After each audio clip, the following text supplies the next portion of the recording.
Conságrate a Dios cada mañana. Haz de esto tu primer trabajo.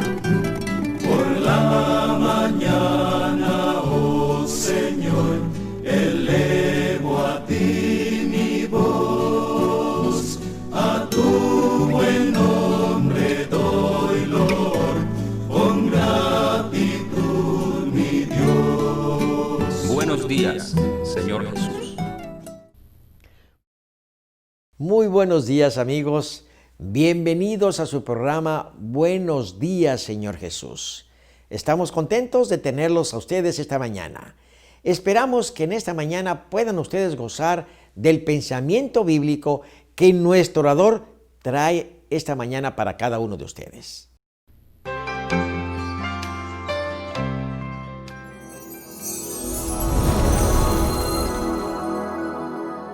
Qué alegría saludarles a esta hora de la mañana, amigos. Gracias por acompañarnos y vamos a unirnos en una oración para pedir la bendición de nuestro Padre.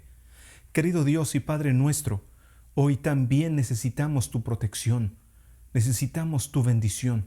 Nos unimos por los enfermos, Señor, que han sido alcanzados por el COVID.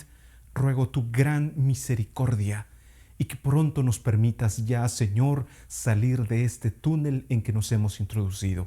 Al abrir tu palabra, igualmente rogamos la dirección de tu Santo Espíritu para que traiga paz y fortaleza al corazón. Lo rogamos en el nombre del Señor Jesucristo. Amén.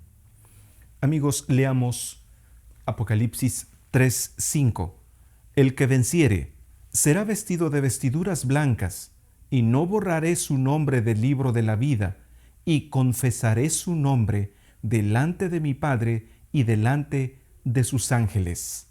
En el mensaje de hoy veremos en qué consiste la confesión que el Señor Jesucristo hace de nosotros en presencia del Padre.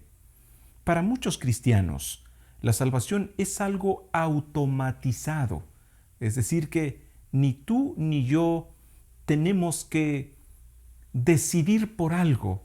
Ya la salvación es automática al morir el Señor Jesús sobre la cruz del Calvario. Sin embargo, lo que nos encontramos aquí a la luz de Apocalipsis es que, aunque el sacrificio de Cristo es seguro para nuestra salvación, y suficiente además, es importante aceptarlo. Y esto es lo que hemos estado estudiando en estos últimos temas con relación a la iglesia de Sardis. Entonces, si queremos entender ¿cómo es que funciona este asunto de la salvación o del plan de la salvación? Solo es necesario hacer memoria del santuario. En el santuario había 3 espacios definidos. Estaba el área que se conocía como el atrio exterior, donde estaba el altar del holocausto o de los holocaustos y la fuente, o conocida también como el lavacro. Inmediatamente, ahora en el santuario mismo estaba el lugar santo y el lugar santísimo. En el lugar santo, al entrar, a la mano derecha estaba la mesa de los panes de la proposición. A mano izquierda estaba el candelabro de 7 brazos y enfrente, pegado a la cortina que dividía el lugar santo del lugar santísimo, estaba el altar del incienso, un altar de oro, hecho de madera de acacia, pero forrado de oro. Y en el lugar santísimo, el arca del pacto, que tenía las 2 tablas de piedra donde Dios escribiera los 10 mandamientos con su propio dedo. También estaba la vara de Aarón, que había reverdecido, florecido y dado fruto como señal de que Aarón había sido elegido para ser el sacerdote. Y también estaba una vasija de oro que contenía el maná como un testimonio del sustento durante 40 años en el desierto, donde Dios alimentaba a sus hijos a través de este pan. Ahora, al analizar estos elementos, estos espacios del santuario, estos nos ayudan a entender lo que es el plan de salvación. Si ustedes recuerdan, en el lugar conocido como el atrio exterior estaba lo que simbolizaba la muerte del Señor Jesucristo. Esto ocurre en el atrio exterior. Y basado en lo que los sacerdotes hacían, la ofrenda que se presentaba, el sacrificio, ya fuera de un cordero, ya fuera de un becerro o de un macho cabrío, independientemente de esto, amigos, la obra del sacerdote no terminaba con el sacrificio de la víctima. No, mire lo que dice, por ejemplo, Levíticos 4, 5 y 6. Y el sacerdote ungido tomará de la sangre del becerro y la traerá al tabernáculo de reunión, y mojará el sacerdote su dedo en la sangre, y rociará de aquella sangre 7 veces delante de Jehová hacia el velo del santuario. Quiere decir, una vez sacrificada la víctima, el sacerdote tomaba una vasija con sangre de la víctima, se introducía al santuario en el lugar santo y frente a la cortina que dividía el lugar santo del lugar santísimo, en esa dirección, no sobre la cortina, sino en dirección de la cortina, dice que lanzaba 7 veces para asegurarse que la sangre que simbolizaba la muerte del Señor Jesucristo o la vida del Señor Jesucristo, lo único que hace posible nuestra salvación, asegurarse que entraba al santuario. Y esto era apenas un símbolo de lo que el propio Señor Jesucristo haría. Entonces, en Hebreos 8, 1 y 2, una vez que en Hebreos, un libro interesante, los 7 primeros capítulos viene hablando del servicio que el Señor Jesucristo está realizando como sacerdote en favor nuestro. Y mire cómo resume lo que está diciendo en los primeros 7 capítulos del libro de Hebreos. Ahora veamos Hebreos 8, 1 y 2. Ahora bien, el punto principal de lo que venimos diciendo es que tenemos tal sumo sacerdote, el cual se sentó a la diestra del trono de la majestad de los cielos, ministro del santuario y de aquel verdadero tabernáculo que levantó el Señor y no el hombre. Ustedes ven una clara referencia a un santuario donde entró el verdadero sacerdote. Sí, porque el santuario que estaba aquí en la tierra era una copia del verdadero santuario en el cielo. El sacerdote que oficiaba solo era un símbolo del verdadero Señor Jesucristo, del verdadero sacerdote. El cordero sacrificado solo era un símbolo del verdadero Cordero de Dios que quita el pecado del mundo. Y por eso, ahora en Hebreos 9:24, confirma, porque no entró Cristo en el santuario hecho de mano, figura del verdadero, sino en el cielo mismo, para presentarse ahora por nosotros ante Dios. Como pueden ver, cuando hace referencia al santuario hecho de mano, se refiere al santuario que Moisés ordenó, o más bien que Dios le ordenó a Moisés que hicieran en el desierto. Pero este santuario hecho, dice el texto claramente, este santuario hecho por los hombres en esta tierra era una figura del verdadero. ¿Dónde está el verdadero? Pues el verdadero, tal como lo acabamos de ver en Hebreos 8:2, ministro del santuario, hablando de Cristo. Cristo es ministro del santuario, pero no de cualquier santuario. Dice, y de aquel verdadero tabernáculo que levantó el Señor y no el hombre. Así que hay una clara división entre lo que es el símbolo y la realidad. El que levantó el hombre y el que levantó Dios. Cristo, una vez sacrificado, entró, dice, a este santuario. Incluso, voy a leerlo de nuevo, Hebreos 9:24. Porque no entró Cristo en el santuario hecho de mano, figura del verdadero, sino en el cielo mismo para presentarse ahora por nosotros ante Dios. Está hablando de la obra intercesora del Señor Jesucristo. A eso se refiere el texto de Apocalipsis 3:5, el texto de hoy, la última parte, cuando dice: confesaré su nombre delante de mi Padre y delante de sus ángeles. Habla de la obra intercesora, y por eso el apóstol Pablo en 1 Timoteo 2:5 nos recuerda: porque hay un solo Dios y un solo mediador entre Dios y los hombres, Jesucristo, hombre, un solo mediador es nuestro Señor Jesucristo. Entonces, cuando Apocalipsis 3:5 le escribe este mensaje a la iglesia de Sardis, le dice: hay un mediador, el que va a confesar tu nombre delante, no porque va a convencer al Padre de que te reciba. No, amigos, no está convenciendo al Padre.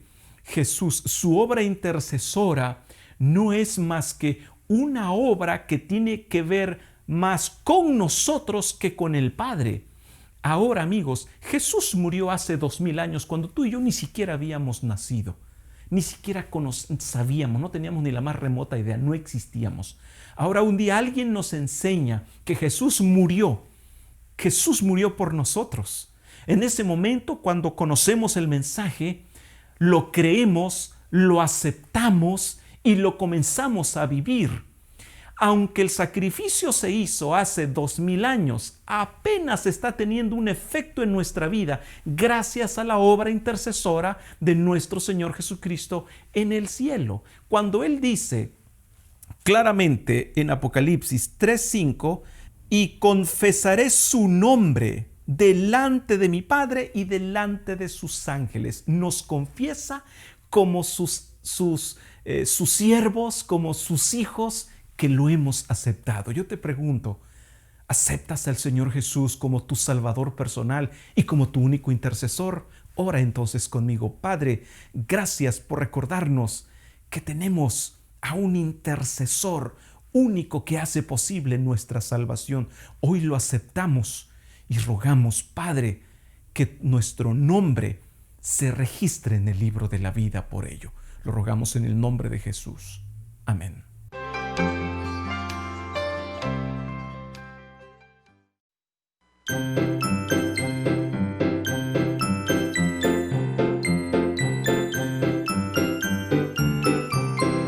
Lámpara es a mis pies tu palabra y lumbrera mi camino. El Dios de paz siempre me guarda. Lámpara es a mis pies tu palabra. Hola amigos, nuevamente aquí con ustedes, siguiendo en la temática que hemos estado tratando en estos 2 últimos programas sobre las semillas. Y hoy vamos a ir un poquito más adelante y vamos a hablar de los germinados, es decir, las semillas germinadas. Y alguien preguntará, ¿qué son los germinados? Bueno, pues los brotes de semillas o germinados son el mejor alimento que puede consumir un ser humano.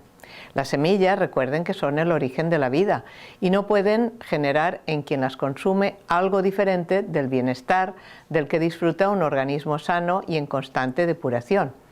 Estos productos están contenidos en el grupo de alimentos vivos, hecho que implica el consumo de vida en cada ingesta y un bajo costo en la alimentación. Luego de germinar, una semilla incrementa su valor nutricional por lo menos 20 veces. Los germinados son grandes contenedores de proteínas, fibras, vitaminas, enzimas y todos los oligoelementos necesarios para que el cuerpo funcione sin problemas de ningún tipo. Los germinados se trata de alimentos que favorecen la regeneración celular, ayudan a perder peso, bajan los niveles de colesterol, ayudan a la eliminación de toxinas, incrementan la concentración, mejoran la calidad de piezas dentarias, piel y cabello, aportan además la energía suficiente para la práctica de deportes exigentes. Mejora el olor y el sabor de los fluidos corporales, como es el semen, la saliva, la transpiración, ayudan en la digestión, incrementan además también la potencia sexual. Es sin duda un alimento del futuro que viene de un pasado milenario y ya está al alcance de su mano. Además de mimar un poco nuestro planeta, consumirlo mejorará su vida y le permitirá gozar de esta opción que ya es usada a modo de medicina cotidiana en muchos rincones del mundo más allá de su oriente originario. Donde las verduras y las hortalizas escasean, los germinados es el más antiguo alimento vivo.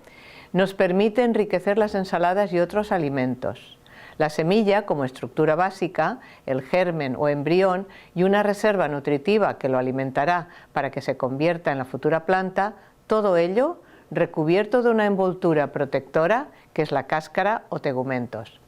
El germen de las semillas es el rudimento de una nueva planta, es decir, es una planta imperfectamente desarrollada en estado de vida latente que espera condiciones adecuadas para manifestarse. En el momento en que éstas se presentan, la semilla inicia el proceso de germinación. La germinación es el conjunto de fenómenos o cambios que se producen en una semilla para que el embrión pase de la vida latente a la vida activa, o sea, para que brote o nazca y comience a crecer la nueva planta. La reserva nutritiva antes mencionada, de una manera general en todos los granos y semillas, consiste en proteínas, carbohidratos, vitaminas y sales minerales. A la vez, esta serie de nutrientes la requiere nuestro organismo para su correcto mantenimiento y desarrollo, y se la proporcionamos a través de los alimentos. Fíjense qué interesante, porque casi cualquier semilla, grano o legumbre puede germinarse. Aún semillas que comúnmente no forman parte de nuestra alimentación, como la del rábano, alfalfa, nabo, col, etc., el sabor de los germinados es variable, así el de alfalfa es muy agradable y en cambio el del rábano es picante, es decir, que incluso podemos variar de sabores. Y podemos preguntar, ¿qué pasa durante la germinación? Cuando las semillas se germinan, su contenido nutricional cambia, se mejora y aumenta. Así como a veces cuando cocinamos un alimento quizás pueden ser destruidas las vitaminas, en el caso de la germinación hay vitaminas que no están en su estado natural, pero cuando se germinan mejoran y aumenta. En cuanto la semilla entra en contacto con el agua, el oxígeno y el calor necesarios empiezan a desarrollarse y tienen lugar, entre otros, los fenómenos siguientes. Por ejemplo, primeramente, mediante la absorción del agua, la semilla duplica su volumen y revienta la cáscara protectora. Las enzimas se activan y provocan una serie de transformaciones. Las sustancias de reserva son predigeridas y se transforman en ácidos aminados, algunos de los cuales son imprescindibles para el ser humano. El contenido proteico de la semilla queda presente en el germinado, pero de una forma más fácilmente asimilable. Se sintetizan abundantes vitaminas y fermentos. Otras vitaminas, como la vitamina C, se multiplican. Es muy interesante tener en cuenta este dato. Las sales minerales, calcio, fósforo, hierro, potasio y magnesio, también se multiplican. Las grasas se transforman en ácidos grasos y el almidón en maltosa y dextrina, azúcares más simples que exigen menos esfuerzo al aparato digestivo. Así pues, se reduce la naturaleza feculosa de la semilla, se forma la clorofila, los ácidos y las toxinas que de forma natural acompañan a la semilla para su defensa se descomponen. El volumen y el contenido de agua pasa de ser de un 5 al 12% en la semilla a un 70% en el germinado. Con 3 cucharadas de semilla puede obtenerse casi 1 litro de brotes o germinados. Les vamos a incluir alguna receta para que ustedes se habitúen, además de comerlo así simplemente en la ensalada, alguna receta interesante con respecto a los germinados. Las siguientes son ejemplos de recetas que pueden serles útiles. La mayoría de las comidas se puede realizar con la adición de germinados. El cocinero puede utilizar su creatividad para adicionar germinados en sus platos preferidos. Por ejemplo, tenemos la leche de mijo, que necesitamos como ingredientes para 4 personas: 200 gramos de mijo germinado, 200 gramos de girasol germinado, 3/4 de litro de agua, una pizca de alga kombu, es una alga muy interesante, que la molemos, o también podemos utilizar una sal de hierbas similar. Necesitamos triturar el mijo y el girasol con un poco de agua y se sazona. Para variar, puede sustituirse el agua por miel. La leche de mijo es suave y crea un entorno alcalino en el cuerpo. Su alto contenido en ácido silícico reconstituye las uñas y el cabello. Al parecer, Pitágoras apreciaba mucho el mijo, lo recomendaba a sus alumnos para que se desarrollaran tanto física como psíquicamente. Por ejemplo, otra receta que puede gustarles y ser interesante es lentejas germinadas sobre rodajas de manzana. Necesitamos para también 4 personas 200 gramos de lentejas germinadas, una cucharada de albahaca germinada, medio apio rallado muy fino, 2 manzanas partidas en 2 sin pepitas, medio limón exprimido para rociar las rodajas de manzana si no quieren que se pongan negras, 100 gramos de berro, y entonces se mezclan los germinados con el apio y se disponen las rodajas de manzana rociadas con el limón sobre 4 platos. Se deposita la ensalada sobre las rodajas de manzana y se decora con el berro. Se puede sazonar con una salsa a base de yogur, una cucharadita de menta fresca picada fina y una pizca de sal. Para variar, puede ponerse la ensalada sobre rodajas de papas cocidas. Podemos todavía darles otra ensalada de brotes. En esta necesitamos media taza de brotes de frijol mung, es decir, soya verde, media taza de germinados de alfalfa, media taza de lechuga de alforfón cortada. El alforfón es un trigo que también se le llama sarraceno. Bueno, pues esta taza de lechuga de alforfón, es decir, de alforfón germinado, cortadita. Luego 1/8 de taza de germinados de alolva, media taza de girasol verde, aceite prensado en frío para sazonarlo. Y entonces agregamos la lechuga del alforfón cortada y las verduras de girasol a los germinados, mezcle todo y sírvalo. Bueno, les voy a dar brevemente una lista de diferentes semillas que podemos utilizar. Por ejemplo, las semillas de legumbre. ¿Cuáles serían? La soja o soya, alfalfa, lentejas, garbanzos, judías, es decir, frijoles, guisantes, azuki, que es una soya chiquitina, y trébol. En las semillas de cereales, pues tenemos el trigo, avena, cebada, centeno, quinoa, espelta, alforfón, trigo sarraceno, mijo. En las semillas de plantas oleaginosas podemos incluir, o están dentro de ella, el sésamo o ajonjolí, la linaza o flaxseed, la calabaza, pepitas de girasol, es decir, sunflowers, almendra, canola, cacahuete o maní. Y de las semillas de verduras y hortalizas también tenemos una lista muy interesante: la col, calabaza, coliflor, col rizada, brócoli, rábano, amaranto, fenogreco, berro, puerro, apio, cebolla, cebolleta, etc. Pero incluso tenemos luego una sección muy interesante que es las semillas de especias o plantas medicinales o plantas aromáticas, y entre ellas, que hay muchísimas más que seguro que ustedes conocen, está el anís, el coriandro, hinojo, albahaca, eneldo, mostaza, cáñamo, zaragatona, etc. Esperamos que les haya sido útil esa información acerca de las semillas y la forma de utilizarlas, y que sigan con nosotros en los diferentes programas. Muchas gracias. Gracias, amigos, por su atención a este programa. En pantalla aparecen los capítulos de la Biblia para la lectura de hoy. Felicito a los que siguen el plan de terminar de leer la Biblia en un año. Espero que pasen un feliz fin de semana. No se olviden congregarse para adorar a Dios. Les invito para que nos acompañen la próxima semana al iniciar nuestro día con el programa Buenos Días, Señor Jesús. Que Dios les bendiga.